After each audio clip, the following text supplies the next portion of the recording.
15 మినిట్స్లో మీకు ఇడ్లీ కావాలా? అయితే ఈ వీడియో చూడండి. మార్నింగ్ బ్రేక్ఫాస్ట్లో కానీ డిన్నర్ టైంలో లైట్ ఫుడ్ కావాలన్నా ఇది బెస్ట్ ఆప్షన్ అనమాట. ముందు ప్యాన్ పెట్టుకొని కొద్దిగా ఆయిల్ వేసుకొని అందులో కొద్దిగా ఇంగు వేసుకోవాలి. తర్వాతకి పచ్చిమిర్చి, కొత్తిమీర, కరివేపాకు పేస్ట్ చేసింది ఆయిల్లోకి వేసుకొని మంచిగా ఫ్రై చేసుకోవాలి. ఇది చాలా లైట్ బ్రేక్ఫాస్ట్ అనమాట. టేస్ట్ కూడా చాలా బాగుంటుంది. ఇందులో కొద్దిగా గీరుకున్న క్యారెట్ వేసుకోవాలి.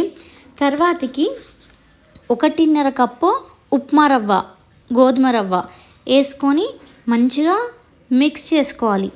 ఇది ఇడ్లీ అని చెప్పి ఉప్మా రవ్వ ఎందుకు చూపిస్తుంది అనుకుంటున్నారా? మన ఇడ్లీ అనేది ఈ ఉప్మా రవ్వతోటే అవుతుంది.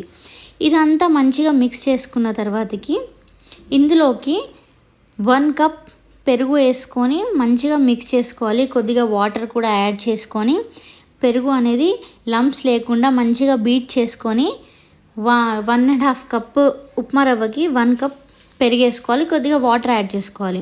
ఇందులోకి టేస్ట్కి సరిపడా సాల్ట్, కొద్దిగా సోడా వేసుకొని మిక్స్ చేసుకొని ఒక 15 మినిట్స్ పక్కన పెట్టుకోవాలి.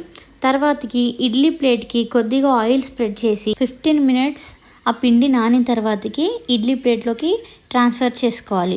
ముందే నేను ఇడ్లీ పాట్ అనేది బాయిలింగ్కి పెట్టేశాను. దీనికి నార్మల్ ఇడ్లీ లాగా 20 మినిట్స్ టైం పట్టదు. జస్ట్ 6 to 7 మినిట్స్ చాలు. అంతే అండి, మనం మెత్తటి, టేస్టీ అండ్ హెల్దీ ఇడ్లీలు రెడీ. మరిన్ని వీడియోస్ కోసం సౌమ్య హోమ్ సబ్స్క్రైబ్ చేసుకోండి. Thank you all.